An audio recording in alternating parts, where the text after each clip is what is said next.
রব্বিল আলামিন। মহান আল্লাহ সুবহানাহু ওয়া তাআলা আল্লাহ জাল্লা শানুহু দরবারে আমরা লাখ কোটি শুকরিয়া আদায় করি যে আল্লাহ তাআলা আমাদেরকে এই জান্নাতের বাগানে আসার এবং বসার, আল্লাহ তাআলা কিছু কথা শোনার, কিছু কথা বলার আল্লাহ তাআলা যে তৌফিক দিয়েছেন, সাহায্য করছেন, এই জন্য আমরা অন্তর থেকে বলি একবার আলহামদুলিল্লাহ রব্বিল আলামিন। সম্মানিত মুসলিম কেরাম, আল্লাহ সুবহানাহু ওয়া তাআলা আল্লাহ জাল্লা শানুহু আমাদেরকে এই নবীর উম্মত বানানোর কারণে আমরা কি পরিমাণ দামি হয়েছি, কি পরিমাণ সম্মানিত হয়েছি আমরা নিজেরাও এটি জানি না এবং বেশি একটা গুরুত্ব দেই না। আসলে আমাদের জানার দরকার, আমাদের একটু চিন্তা করার দরকার, আমাদের একটু বোঝার দরকার যে আমরা কতটুকু দামি হইলাম। আপনি এইভাবে একটু লক্ষ্য করেন, আপনার যদি কোনো এমপির সাথে সম্পর্ক থাকে, কোনো মন্ত্রীর সাথে যদি আপনার ঘনিষ্ঠ সম্পর্ক থাকে, তাহলে আপনার কী পরিমাণ সাহস এবং কী পরিমাণ আপনার ভিতরে শক্তি থাকে যে আপনার রাস্তাঘাটে যদি কোনো পুলিশ কোনো এরকম আক্রমণ করে, কোনো এরকম আপনাকে হুমকি চুমকি দেওয়ার জন্য আসে, ধরবার জন্য আসে, আপনার তখন এরকম একটা সাহস থাকবো যে আমি এই মুহূর্তে মন্ত্রীর কল দিলে মন্ত্রীর সাথে সাথে আমার কল রিসিভ করব, আর মন্ত্রীর সাথে সাথে আমার এই সমস্যা সমাধান করার জন্য সাথে সাথে এরকম পদক্ষেপ নেবে। আপনি আমি মূলত আল্লাহর সাথে এবং রাসূলের সাথে যদি আপনার আমার সম্পর্ক থাকে, তাহলে কি পরিমাণ পাওয়ার থাকতে পারে। তার একটি ঘটনা আপনাদেরকে এভাবে বোঝাইলে বোঝা সহজ হবে। আমার আপনার রাসূল জনাবে মুহাম্মদ রাসূলুল্লাহ সাল্লাল্লাহু আলাইহি ওয়াসাল্লামের একজন ছেলে ছিল, যায়েদ রাদিয়াল্লাহু তাআলা। এই ছেলেটা ছিল পালিত ছেলে। রাসূল জনাবে মুহাম্মদ রাসূলুল্লাহ সাল্লাল্লাহু আলাইহি ওয়াসাল্লাম এই ছেলেকে নিজের সন্তানের অধিকার দিয়েছিল, যায়েদ রাদিয়াল্লাহু তাআলা আনহুকে পালছেন।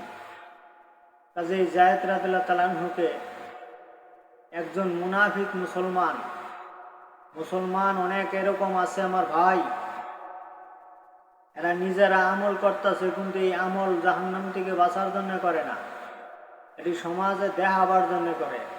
এই আমল হলো অভিনয়ের মতো। শুটিং করে যেরকম মানুষ, শুটিংয়ে মানুষকে মানুষ মাইরা ভালাইতেছে, শুটিংয়ে কোটিপতি বাদশা হয়ে যেতেছে, কোটিপতি হয়ে যেতেছে, মূলত এটার কোনো দাম নাই। এই মুহূর্তে শুটিংয়ে রাজা হইলে এই রাজার দাম নাই।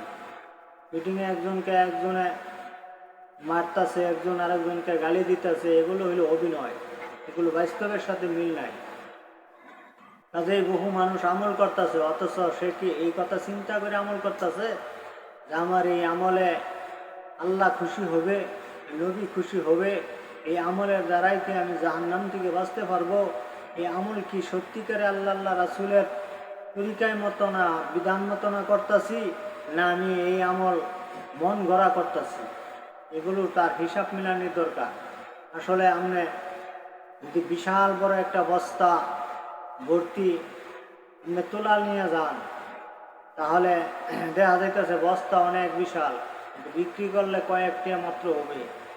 আর যদি সামান্যতম একটা ছোট্ট ব্যাগের মধ্যেও আপনি যদি স্বর্ণের সামান্য এরকম একটা চাক্কা ছোট্ট একটা টুকরা নিয়ে যান, তাহলে দেখা যাবো কি যে আপনি টেহা দিয়ে বস্তা বইরে লইবার। তাহলে এখানে আপনার ওই সামান্য একটা সামান্য একটা চাক্কাকে বিক্রি করে এক বস্তা টেহা হয়ে যেতেছে আপনার। আর এদিক দিয়ে দেওয়া যেতেছে কি আপনার বিশাল বড় একটা বস্তা নিয়ে বিক্রি করলেন কয়েকটা টেহা। কাজেই আপনার আমলের হিসাব মিলাইতেও এরকম, আমার এই আমল কি আসলে আল্লাহ রাসূল কি এই আমল আমার করলাম যে কবুল করলো নাকি, খুশি হইলো নাকি, তারা এই আমল সঠিক হইলো নাকি, এটা বুঝতে হইবে। বহু মানুষ দেখা যাইতেছে কি সারা বছর ব্যাংকের মধ্যে টেহা এরকমভাবে থয়ে দিছে, আর ওই টেহা ব্যাংকের লাভ এবং আসল ওখান থেকে সে এরকমভাবে সুদের টেহা লাভের টেহা উড়াইয়া সারা মাস সারা বছর সে এরকমভাবে চলতেছে আর নামাজ পড়তেছে। আসলে আমার ভাই, অথচ আল্লাহ রসুল জানাবে মুহাম্মদ রাসূলুল্লাহ সাল্লাল্লাহু আলাইহি ওয়াসাল্লাম বলছে, এক টেহা সুদের খেলে 40 দিন পর্যন্ত নামাজ পড়লে নামাজ হইত, 40 দিনের জন্য আবাদত বাতিল হয়ে গেল। তাহলে আপনি এদিক দিয়ে লাভের টেহা তুলতেছেন আর চলতেছেন, আপনি মনে করেন টেহা ব্যাংকত হয়ে দিচ্ছেন, আচ্ছা ব্যাংক লাভ দিতেছে, এটা সুদ দিতে। আপনি এটা চিন্তা করা দরকার যে মূলত আল্লাহ তাআলা ব্যবসাকে হালাল করছে আর সুদকে হারাম মানে সুদের ব্যবসায়ীটাকে কারবারটাকে হারাম করে দিছে। ব্যবসা হালাল কিন্তু সুদ হারাম, কাজে আপনি সুদ খাইতে পারবেন না। তাহলে এখন আপনার এই হিসাব মিলাইতে হবে।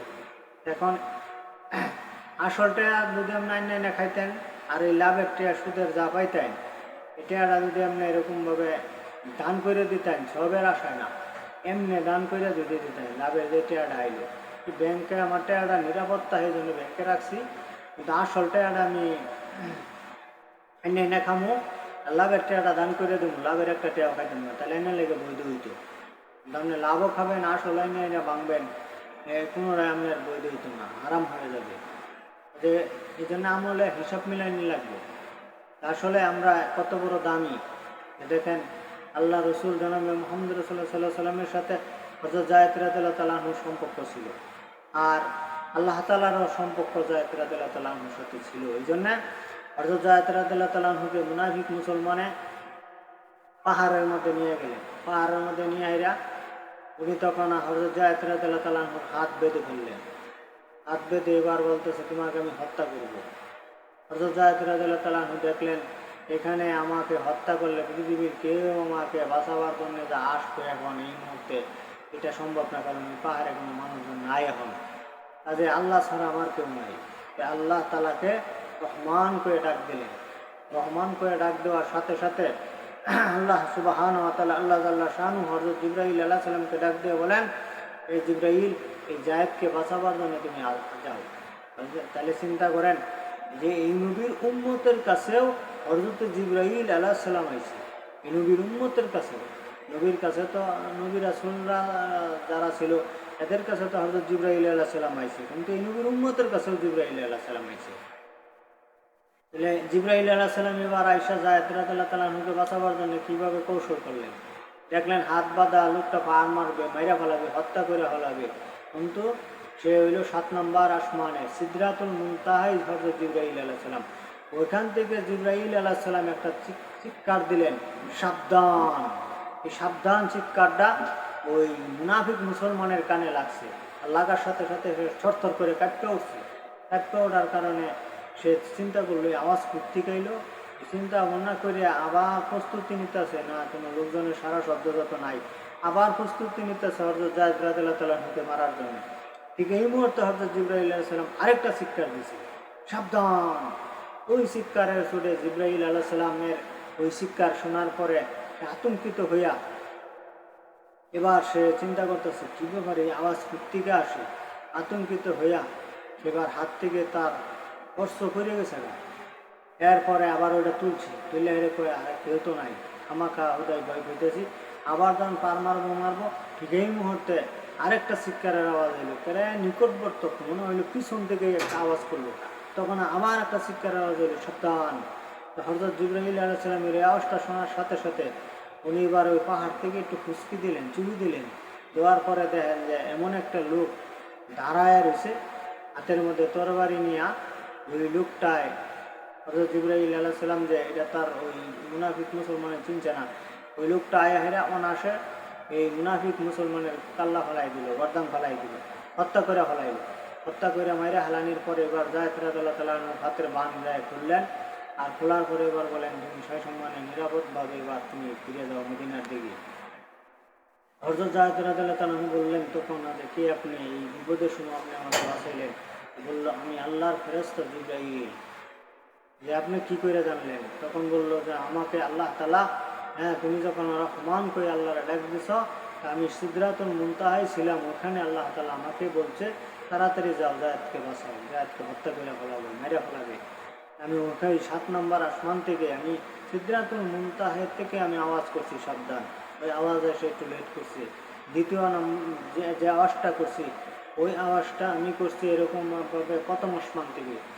প্রথম আসমানের থেকে আওয়াজটা করার পরে এরপরে যখন আবার সে তরবারি তুল্লা হেরা হত্যা করবে তখন যে আমি আওয়াজটা করছি এটাকে মানে পাহাড়ের নিকটবর্তী করে কাছে এসে আওয়াজটা করছি, করার পরে সে চুপি দেওয়ার পরে আমার দেখতে পাচ্ছে, আর আমি তাকে হত্যা করে ফেলাইছি।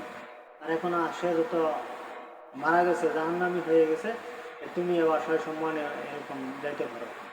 এইভাবে হযরত যায়েদ রাদিয়াল্লাহু তাআলা আনহুকে জিবরাইল আলাইহিস সালামের মাধ্যমে যত বাঁচাইছে, তার মানে এর দ্বারা আল্লাহ সুবহানাহু ওয়া তাআলা আল্লাহ জাল্লা শানহু বলতেছেন যে যদি আমার উপরে বিশ্বাস রহ যে আমি হায়াতের মালিক, আমি রিজিকের মালিক, আমি সমস্ত কিছু করি, আমার হুকুম ছাড়া কোনো কিছু হয় না, আমার উপরে পুরা তাক্কুল যদি তুমি নিতে পারো, তাহলে অবশ্যই তুমি জাহান্নাম থেকে বাঁচতে পারবা, অবশ্যই তুমি জাহান্নাম থেকে বাঁচতে পারবা। আসলে আমার ভাই, যার যেরকম নিয়ত আল্লাহ ওরকম তার নিয়ত পূরণ করে। কেউ যদি সারা জীবন হারামভাবে রিজিক উপার্জন করে আসে চলতে চায়, আল্লাহ হারামভাবেই তাকে রিজিক খাওয়াবে। আর কেউ যদি হালালভাবে রিজিক উপার্জন করে খাবার চায়, আল্লাহ সুবহানাহু ওয়া তাআলা আল্লাহ জাল্লা শানহু তাকে হালালভাবেই রিজিক খাওয়াবে। দেখেন, অনেক ভিক্ষুক আছে ভিক্ষা করতে করতে করতে করতে বহুত জমিন কিনে ফেলাইছে, অনেক টাকা পয়সার মালিক হয়ে গেছে। এরপরেও তার লোভ, ভিক্ষা করলে তো অনেক টাকা পাওয়া যায়, এই লোভে সে আর ভিক্ষা ছাড়ে না। এখন দেওয়া যাইতেছে তাকে ভরণ পোষণ করার আরও অনেক কিছু, অনেক লোকজন আছে, তার দায়িত্ব নিতেছে যে আর ভিক্ষা করো না, অনেক তো কষ্টই, এবার ছাইরা দেও, কিন্তু সে ভিক্ষা ছাড়ে না, কারণ তার অভ্যাস হয়ে গেছে। ঘুমায়ও সে স্বপ্নে দেয় মেন্টাটিন চাইতেছে। আজব ঘটনা ভাই আমার, ঘুমায়ও মাসের কাছে সে ভিক্ষা চায়। আজই একটা বাস্তব ঘটনা। এক ব্যক্তি ঘোড়া দিয়ে ভিক্ষা করতেন। ঘোড়া দিয়ে ভিক্ষা করার কারণে এই ঘোড়ারে নিয়ে নিয়ে প্রতিটা মানুষের বাড়ি বাড়ি বাড়ি বাড়ি খার হয়ে যায়, আর ভিক্ষা চা ভিক্ষা মানুষের দেয়। এইভাবে ঘোড়ারও অভ্যাস হয়ে গেছে। এবার ঘোড়ার উপরে উঠলেই ঘোড়া এবার মানুষের বাড়ি বাড়ি ঢুকে, বাড়ি বাড়ি ঢুকে। ঘোড়ারে আর বলতে হয় না, চাবুক মারণ লাগে না, আদেশ করণ লাগে না, ঘোড়া অনাসই মানুষের বাড়ি বাড়ি যায়, বাড়ি বাড়ি যায় যায় এই বাড়ি খারো, এই বাড়ি খারো, এই বাড়ি খারো, হেনে খারো, হেনে খারো, এরকমভাবে ঘোড়ার অভ্যাস হয়ে গেছে। অন্য মানুষও ঘোড়ার মধ্যে উঠলে ঘোড়া লয়ে এরকম মানুষের বাড়ি বাড়ি জায়গা। আর যে ঘোড়ায় তার জানে না যে হ্যাঁ তো ভিক্ষা করবার উঠছে না, এত আমার এমনি উঠছে, শখ করে উঠছে আমার হইলেও, কিন্তু না, ঘোড়া মানুষের বাড়ি বাড়ি যাওয়া লাগাই দেয়। এক পর্যায়ে এই হইলে বয়স এত হয়েছে আর ভিক্ষা করার মতন ক্ষমতা নাই, এখন এই ঘোড়া বিক্রি করে দেবো, বাজারে নিয়ে গেছি। বাজারে নেওয়ার পরে তো মানুষকে বলছে না যে আমি ঘোড়া দিয়ে ভিক্ষা করতাম, এটা তো আর বলছে না।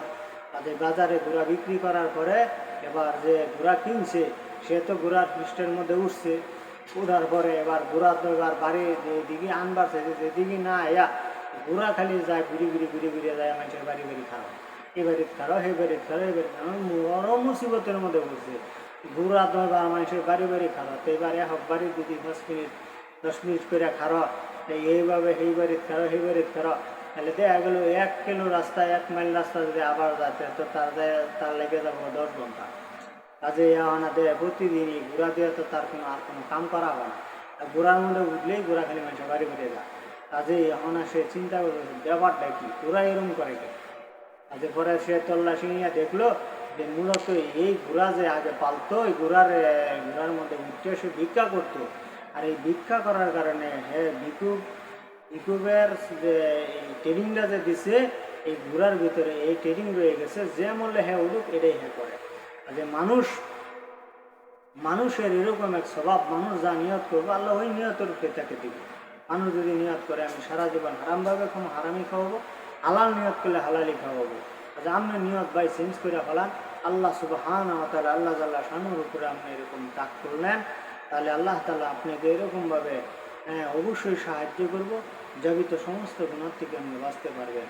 আল্লাহ সুবহানাহু ওয়া তাআলা আল্লাহ জাল্লা শানুহু আমাদেরকে বুঝ দেখ, আমরা তওবা করি এবং আমরা নবীর তরিকায় চলি।